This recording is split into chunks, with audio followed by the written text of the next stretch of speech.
Bom, pessoal, vamos fazer então uma revisão. Eu entrei aqui no Drive e no Drive eu vou estar abrindo o material, tá? Mesmo que seja online.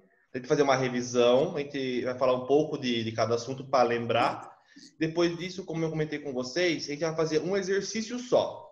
E esse exercício, ele vai permear eu tentei, né, nesse exercício montar uma forma que ele permeie o segundo bimestre inteiro, todos os conceitos que a gente estudou. Certo? A primeira semana, né, começou o nosso segundo bimestre, a gente fez uma revisão da equação do segundo grau. E nessa equação do segundo grau, a gente não parou por aí. A gente também montou as parábolas. Certo? Então, qual eram as dicas? Vocês estão conseguindo visualizar a tela? Sim, né? Sim. Através do... Vou dar um zoom aqui. Isso. Eu aprendi para vocês umas dicas quentes. Na verdade, são regras para a gente conseguir ter um caminho para ser seguido para conseguir elaborar o exercício. Então, primeiro, o que ele pede? Identificar quem que é o A, o B, o C e o D. Realizar o delta, que é B ao quadrado menos 4 vezes AC. E desvendar o X1 e o X2. X1 e X2 é a nossa raiz. É onde vai estar tocando o eixo X, certo? A gente sabia aonde que vai ser montada a nossa parábola. Descobrir aonde intercepta o eixo vertical, aonde toca o C. A gente vai ver, tá lembrando isso também. Detectar o vértice da parábola para encontrar a média de X1 e X2. Média, vocês viram também o primeiro bimestre, que a professora Gabi, como contra a média. E depois, no final, a gente vai desenhar a parábola através dos dados que a gente realizou anteriormente. Aí vamos começamos a recordar essa equação de segundo grau. Eu apresentei para vocês a seguinte equação: x ao quadrado menos 6x mais 5. Quem é o nosso A? Primeiro, identificar A, B, C e D. Quem é o nosso A? O nosso A é quem está junto com o x ao quadrado. No caso, quando não tem nada, é 1. Então, o nosso A é 1. O nosso 6 é quem acompanha... Desculpa, o nosso B é quem acompanha o nosso x. Então, no caso, é menos 6.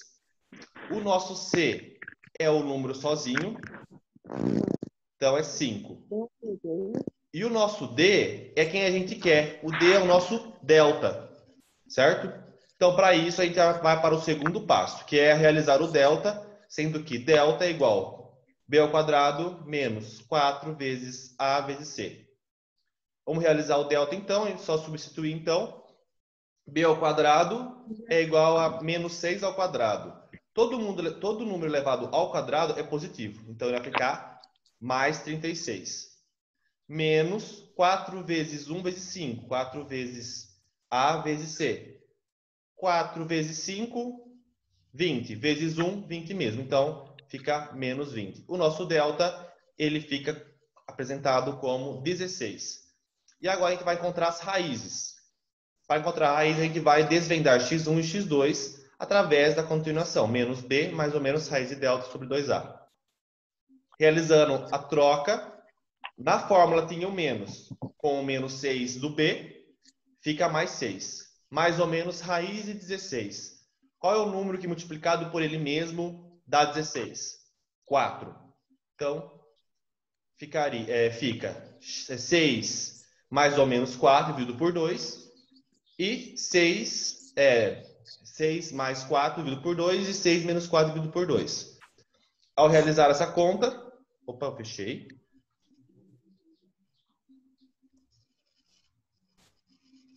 Vou voltar aqui. Ao realizar essa conta, ele dá 5 e 1. Pronto, a gente sabe já as duas raízes nossas. A raiz 5 e a raiz 1. Ambos são positivos. Se são positivos, a gente já sabe que fica no primeiro quadrante. Lembrando, primeiro quadrante, positivo, positivo. Segundo quadrante, o x ele é negativo e o y positivo. Terceiro quadrante, ambos são positivos, x e y é negativo, desculpa. X e y é negativo. E o quarto quadrante, x é positivo e y é negativo. A gente vai estar lembrando disso depois também, na realização do nosso plano de Argand-Gauss, que na verdade é o mesmo sentido do que o plano cartesiano. Depois ele pede para encontrar onde intercepta o eixo vertical. O que significa esse eixo vertical? Tem o eixo vertical e o eixo horizontal. Sempre a parábola, ela tem onde ela toca o eixo Y. Desculpa, o eixo Y. Em algum lugar ela vai tocar. A parábola não vai ficar inteira. Professor, Oi, pode falar. você pode repetir de novo o quadrante, qual é positivo, negativo? Só Posso. para ver se eu anotei certo. Posso sim. O primeiro quadrante, X é positivo e Y é positivo. Sim. O segundo quadrante, X é negativo e Y é positivo. X é negativo e o Y positivo. O terceiro quadrante, os dois são negativos. X e Tá. Y. E o quarto quadrante, X é positivo e Y é negativo. Tá bom, anotei certo. Certo? Agora a gente vai encontrar onde toca o eixo vertical. Para a gente saber identificar onde toca, é só olhar o número que está sozinho. Então, no caso, onde ele vai tocar no eixo vertical é o 5. Logo, a gente vai ver desenhado isso. Onde que está? Beleza, é 5, mas não entendi muito bem o que é eixo vertical. A gente vai ter o desenho abaixo mostrando aonde que é esse eixo. E o próximo, ele fala para detectar o vértice da parábola. O vértice da parábola, pode ver aqui, X vértice é o meio. O X vértice seria a metade, a média. Qual que é a média? Se eu somar a minha primeira raiz mais a minha segunda raiz e dividir por 2. E o meu eixo Y é aonde toca. Então, estão vendo lá, menos 4? Esse foi o exemplo que foi dado. Para realizar essa conta, a gente precisa fazer XV e YV. A fórmula menos B dividido por 2A é igual a menos 6 dividido por 2, que é igual a 3. Ou seja, no meio, aqui vai ser 3. Nossa média vai ser 3. Isso aqui que eu mostrei para vocês é só um exemplo, mas a média nossa vai ser 3.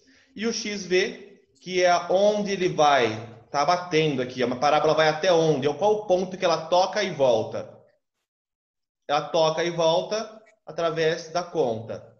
Menos delta sobre 4A, que dá 16 sobre 4, o resultado é 4. Professor, Oi, para falar. no XV seria menos B dividido por 2 vezes A, né? Isso. Ah, tá. Professor, é menos B? Porque Isso. aqui são... Ah, tá, achei o menos. Tá bem pequenininho no canto.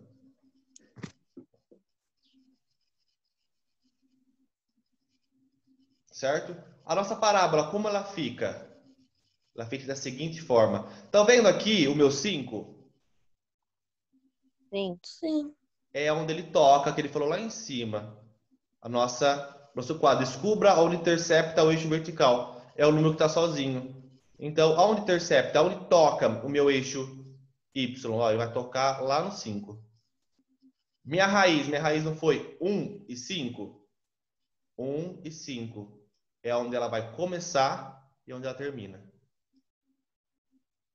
Aí a nossa média foi quanto? A nossa média não foi 3? O nosso X vértice? Bem no meio, 1, 2, 3, 4, 5. Bem no meio é o nosso X vértice. E o nosso Y vértice, ele não deu 4, menos 4? Menos 4 bateu aqui embaixo, Menos 4. Tranquilo para vocês aqui? Tranquilo. Melhorou, Gabi? Melhorou. Entendi. Aí eu apresentei para vocês alguns tipos de parábolas.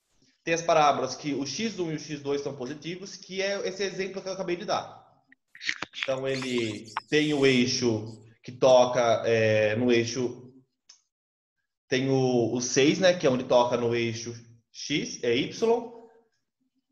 2 e 3 é a minha raiz. Provavelmente, só olhando aqui, eu entendo que o meu x vértice deve ser 2,5, porque é a média. 2 e 3, a média é 2,5.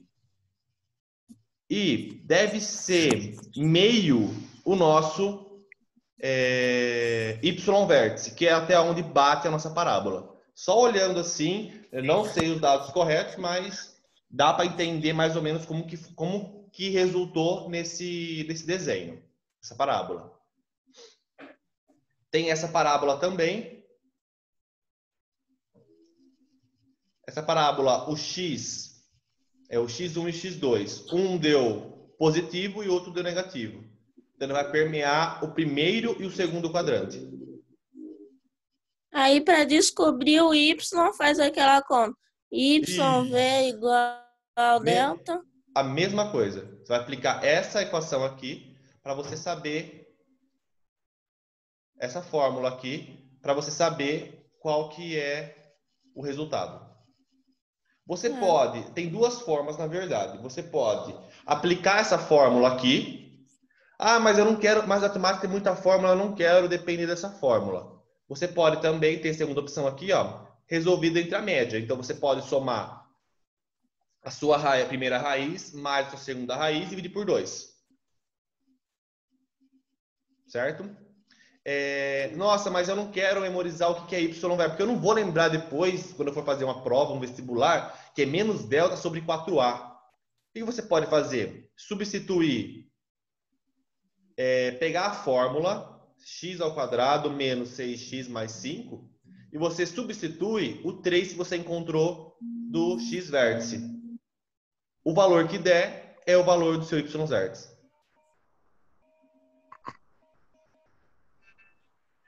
Certo? Sim. Então, tem essas duas fórmulas aí, vai do costume. Eu já, para eliminar a fórmula, já iria pela média e já varia substituição. Mas ambos vocês conseguem estar resolvendo. Vai dar o mesmo resultado. Aí, essa aqui é só parábola positiva. Aqui tem a parábola positiva e negativa, que tem os raízes positiva e negativa. Aqui, somente negativa. Quando x1, temos duas raízes e as duas raízes são negativas. E temos essa daqui, quando falar que o delta ele é zero, a gente sabe que vai tocar o eixo vertical. Vai tocar o eixo, tocar e volta. Apenas possuir uma raiz. Mas se for zero, faz aquela mesma fórmula, menos b vezes raiz de delta. Sim, o delta vai ser zero, então na verdade vai ficar menos b mais ou menos raiz de delta sobre 2a. Vamos supor que o b seja 4, tá? Uhum. Então fica 4 mais ou menos 0 dividido por 2.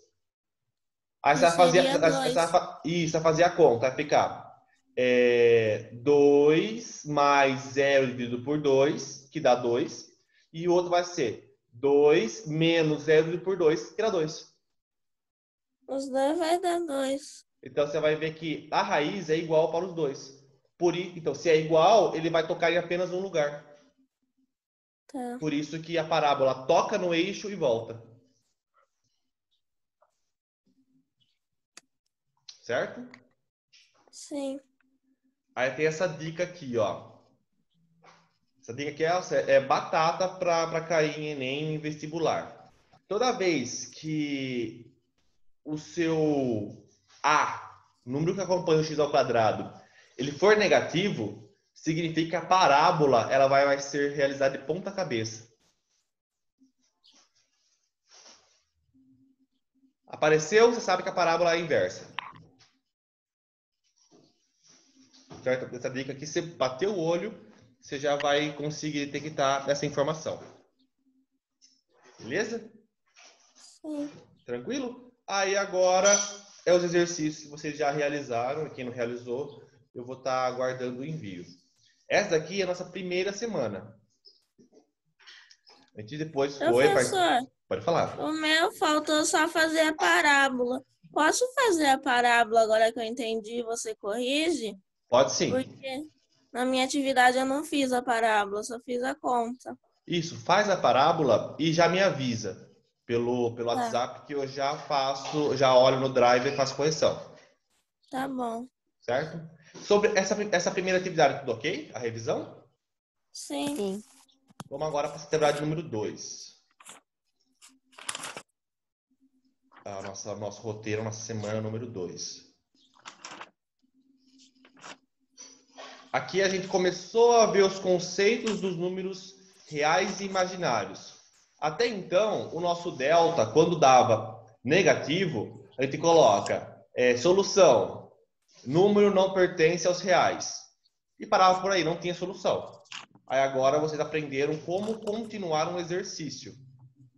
Continuar um exercício na qual o delta ele é negativo. Então a gente aprendeu que foi através dos números complexos. Como que resolve isso? Eu tenho essa equação aqui, x² mais 2x mais 5. Você vai resolver ela. O nosso delta deu menos 16. Menos 16 não é comum em números reais ter um menos 16. Por quê? Porque não existe raiz quadrada de número negativo. E o delta, ele vai entrar lá, menos b mais ou menos raiz de delta. Não existe raiz de número negativo. Então, ela falou aqui, os estudiosos, até que fez uma historinha para vocês, tá contando um pouco da história quando a gente teve essa aula, e tem um vídeo também mostrando de onde que surgiu os números, números complexos. Para resolver a equação, o que que eles desvendaram? Não existe raiz de menos 16, mas existe raiz de 16. Raiz de 16 é 4. Então, como que eles continuaram a solução? Fizeram a equação do segundo grau, tranquilo, fizeram Bhaskara, deu menos 16. Vamos continuar então para ver o que vai dar. A hora que chegou na raiz, o que eles fizeram? Tem um menos 16. Bom, não existe raiz de menos 16. Mas, se eu multiplicar raiz de 16 vezes raiz de 1, eu volto para a raiz de menos 16. Então, o que que fez? Fez o desmembramento das raiz quadrada. Então, ficou raiz de 16 vezes raiz de 1. Bom, agora o 16, ele está positivo. Então, eu posso fazer a raiz quadrada. Foi aí que ficou raiz de 16, 4, vezes raiz de menos 1. Nossa, mas menos 1, o que a gente vai fazer para continuar esse exercício? Para ficar esse menos 1 não dá certo. Aí eles inventaram de fazer o quê? Bom, vamos fazer assim, ó. Vamos pegar assim, raiz de menos 1 e vamos trocar pela letra I. Então, toda vez que aparecer raiz de menos 1, significa que é I. Então, quando aparecer I, significa menos 1. Então, eles fizeram a troca. E na equação fica 2 mais ou menos 4i. Então, o nosso x1 e o nosso x2 ficou mais 2i e menos 2i. Professor, mais 4 mais 2 é 6. Dividido por 2 é 3. O que ele fez? Ele fez a simplificação do exercício. Então, pegou 2 dividido por 2, dá 1. Mais ou menos 4 dividido por 2 dá 2. O que seria correto? Ele ficou assim, na verdade. 1 mais 2i, porque 2 dividido por 2 é 1. Certo? Então ficaria 1 mais 2i e 1 menos 2i. Eu não coloquei porque o nosso foco de início era só números complexos. Introdução a números complexos. Então eu foquei mais Obrigada. nessa função dele de números complexos, certo? Eu não posso somar 2 mais 4 para dar 6. Por quê? Porque um é número real e o outro é número imaginário. É a mesma coisa. Eu não posso somar, por exemplo, eu posso somar 2x mais 3y? Não posso. É a mesma coisa aqui. Mas então, se 2 dividido por 2 dá 1. Não dá para somar 1 mais 4i, né? Não pode, porque um é um número real e o outro é um número imaginário. Tá. Certo? Aí ele continua aqui, aí nos deparamos com um conceito que a gente não havia estudado antes. Qual que é esse conceito? Esse número i. A gente já viu x, já viu y, já viu delta, já viu muitas coisas, mas i a gente não tinha visto ainda. Então a gente vai continuar. Aí que surgiu o plano dos números complexos, que é conhecido como plano de Argand-Gauss. Certo? Então vai continuar então. Antes era, no plano cartesiano, era x e y. Agora substitui e fica a e b. A pertence aos números reais, que é o número que está sozinho, e B é o número que está no plano dy, que significa que é números imaginários. Então, toda vez que tiver uma solução na qual tiver um número sozinho na solução das raízes, bom, está sozinho quer dizer que é os números que são reais. Então, vai ficar no eixo A, que é antes conhecido como eixo X. Porque são planos diferentes. Um é plano cartesiano e outro é plano de Argand-Gauss. A gente vai esquecer que agora x é x, não existe mais x. Agora x é igual a A. E y é igual a B. Ou seja, A é igual a números reais e B é números imaginários. Ou seja, A é o número que está sozinho e B é o número que acompanha a letra I.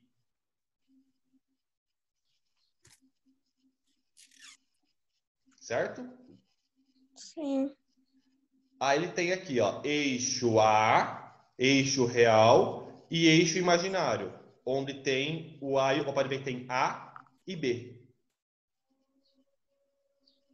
que é onde era X e Y.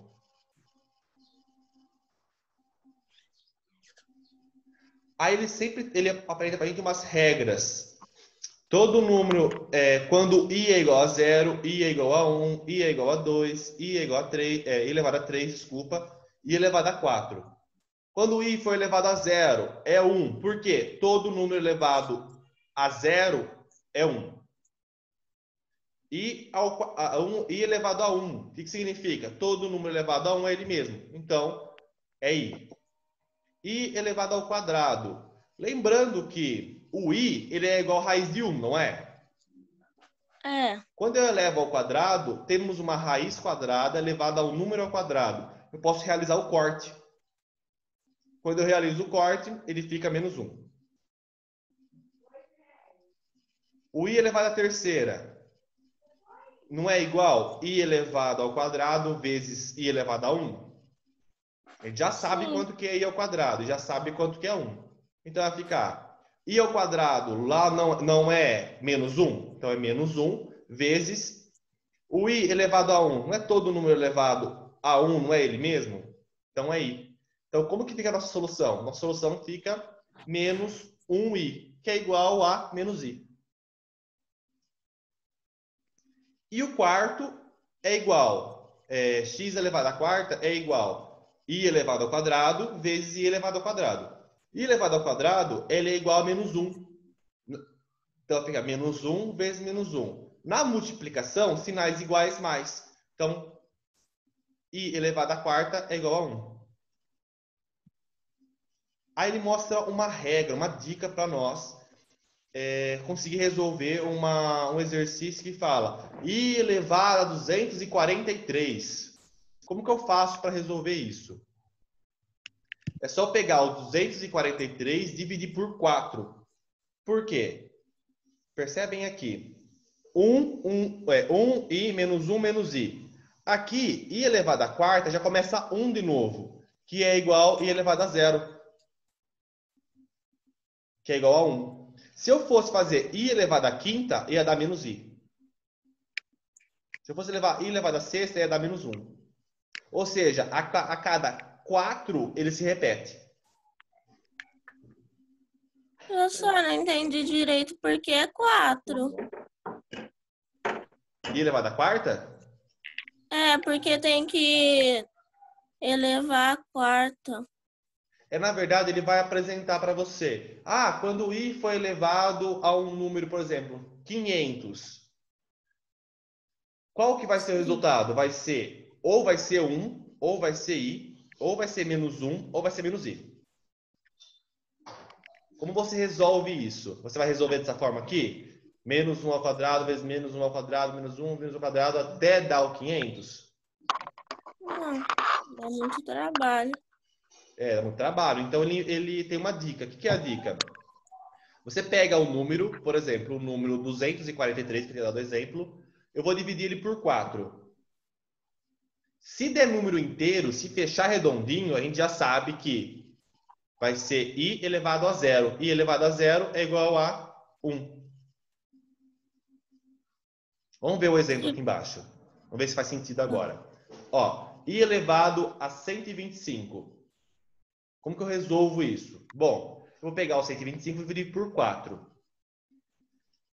Dá 31,25. A gente dá para ver que o número ele não é inteiro, está quebrado. Então, a gente vai baixar o número. 124 dividido por 4 é igual a 31. O número é inteiro. Então, quer dizer, bacana, é isso que a gente quer. A gente quer um número inteiro e desejável. Após, o que a gente vai fazer? 25 menos 24. Por quê? 25 é o que eu desejo, que é o número que está elevado. Menos 24, que é o número que foi inteiro. Dá igual a 1. Portanto, I elevado a 125 é igual I elevado a 1. Aplicando a regra, I elevado a 1 é igual a quanto? É igual a que número? Todo número elevado a 1 é ele mesmo. Então, é igual a I.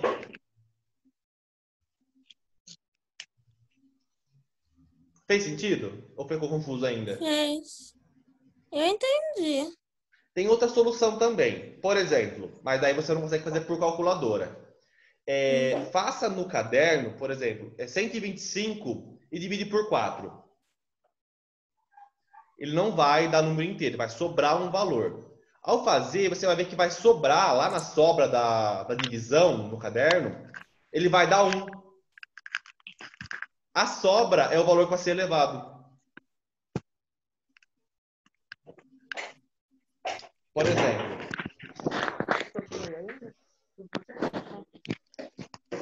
eu consigo compartilhar com vocês.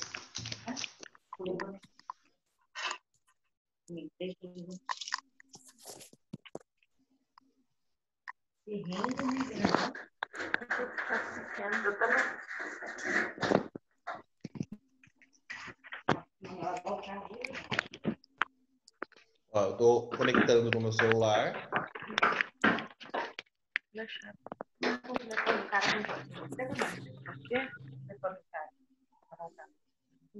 Acho que tá comigo.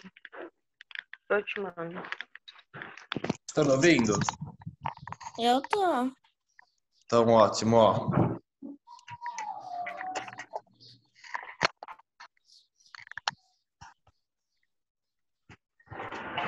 Por exemplo, outra forma de realizar.